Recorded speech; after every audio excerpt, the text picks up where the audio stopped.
tivesse esse vácuo aí, né, de 10 anos. Não sei o que aconteceu na época que ela parou de acontecer, mas eu posso dizer o que foram os elementos que ajudaram a gente, né, nessa retomada, né?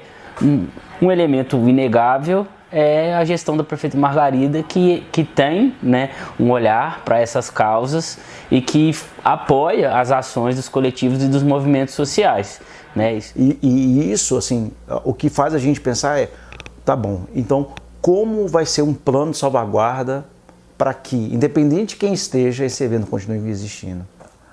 Primeiro eu quero falar assim na questão social, ok? Até 2000, se não me engano, 2017, a gente só tinha uma ONG em Juiz de Fora trabalhava isso, que era o Movimento Gay de Minas. Nem o Miss Brasil Gay se articulou para se transformar numa associação. Na época a gente tinha o polo, que seria um polo assim com movimentos sociais, alguns setoriais políticos que são mais abertos a essa questão, e o Diverso, Observatório de Diversidade de Gênero. Essas duas partes se fundiram e originou o Centro de Referência em agosto de 2019. E é interessante porque, num certo momento, os movimentos sociais coletivos LGBT, eles passam a se concentrar ali muito na UF. Então eu acho que o SER, ele pega essa dinâmica, essa discussão e essa produção de conhecimento que já existia na UFJF e vira um espaço institucional também para reivindicar políticas públicas, né? Passa ali para a questão. Então o SER, por muito tempo, ele foi como o apoio, né, de todo mundo, o apoio, enquanto a gente não estava tendo tantos coletivos muito ativos. Antes não existia, hoje a gente tem um espaço na prefeitura que fala sobre isso, um espaço na Câmara que fala sobre isso, mas antes não existia. A questão que inicialmente era assim, o polo era uma atividade mais de extensão e o Diverso um pouco mais de pesquisa, só que com esse levantamento assim foi percebido uma ausência na cidade, que é a ausência de um centro de referência LGBT que é previsto na Lei 9791, ou Lei Rosa, lá de 2000. A partir daí, de ver que não existia esse serviço, foi criado o Centro de Referência aqui.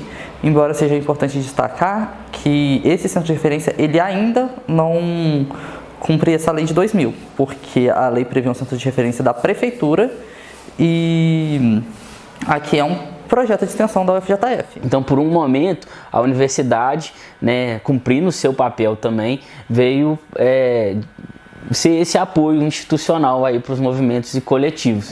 O conselho, ele surgiu a partir do Plano Municipal LGBT, que ele foi escrito por muitas pessoas, muitos ativistas, entre eles pessoas do Centro de Referência. A partir da criação do conselho, né, foram quando os movimentos e os coletivos que estão mais engajados, né, que estão mais atuantes do município, conseguiram de fato sentar para conversar. Então eu acho que sempre teve um problema aqui em Juiz de Fora, que foi essa falta de conversa, né, dos coletivos e movimentos. E o conselho contribuiu muito para isso. Foi a união, né, dos eventos de agosto. O Baile do Manifesto, agora ele é criado coletivamente junto com o Miss Brasil Gay, que é pensado coletivamente junto com o Rainbow Fest, que sempre ficou muito centralizado ali, né, no Rainbow Fest e no Miss Gay. E o Baile do Manifesto, ele vem justamente para ser um manifesto, né, contra esses eventos, que era muito centralizado ali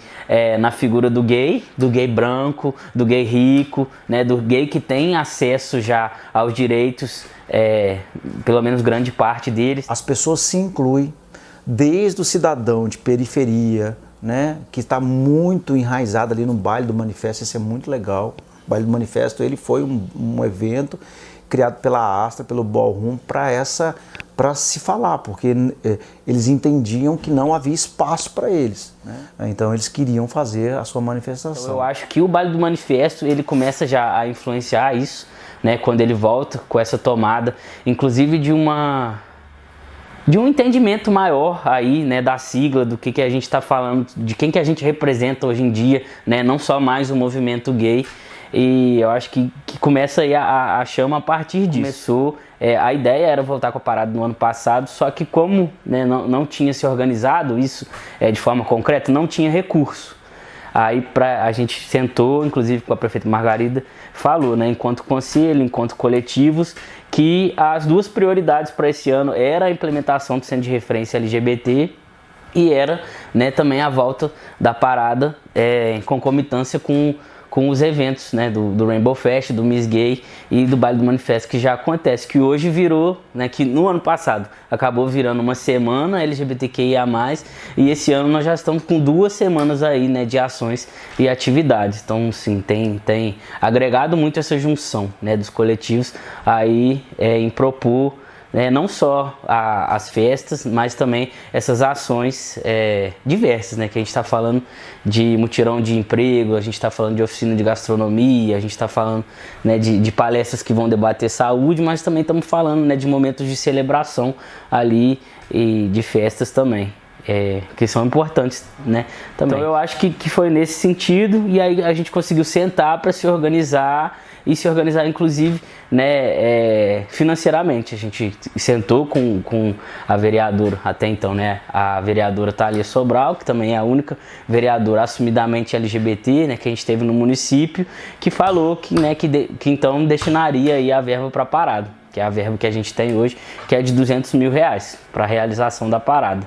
Então foi esse entendimento coletivo, ao mesmo tempo que já era um objetivo, não era explicitamente o objetivo de voltar com a parada, mas eu acho que veio ali de uma consequência de todas essas outras organizações que estavam acontecendo. Então, o que nós estamos fazendo desde 2019 é preparando todas as ferramentas legais e jurídicas para que o evento continue através e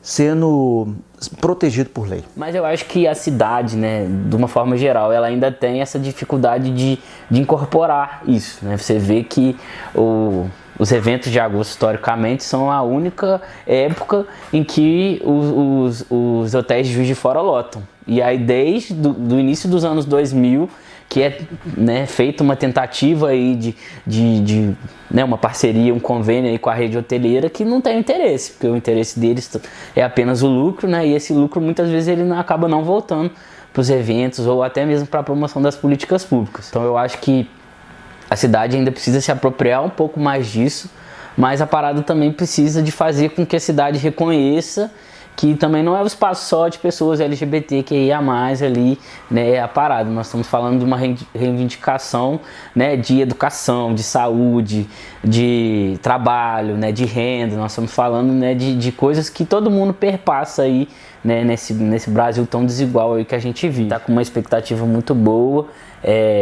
Acho que a parada aqui, se eu não me engano, já chegou a reunir mais de 100 mil pessoas ali na Avenida Rio Branco, pelo menos é o que dizem, né? Então a gente está na expectativa de conseguir trazer pelo menos 40 mil, que já é muita coisa, né? E aí fica aquela expectativa também de ver aquela Rio Branco lotada e muita gente, e o bandeirão. Então tô meio ansioso para isso, né? Uma vivência que eu ainda não tive, nunca fui em nenhuma parada. E tenho essa vontade, mas assim, de ir na primeira, né, aqui em Juiz de Fora, e estando organizando isso, eu acho que dá uma ansiedade muito maior.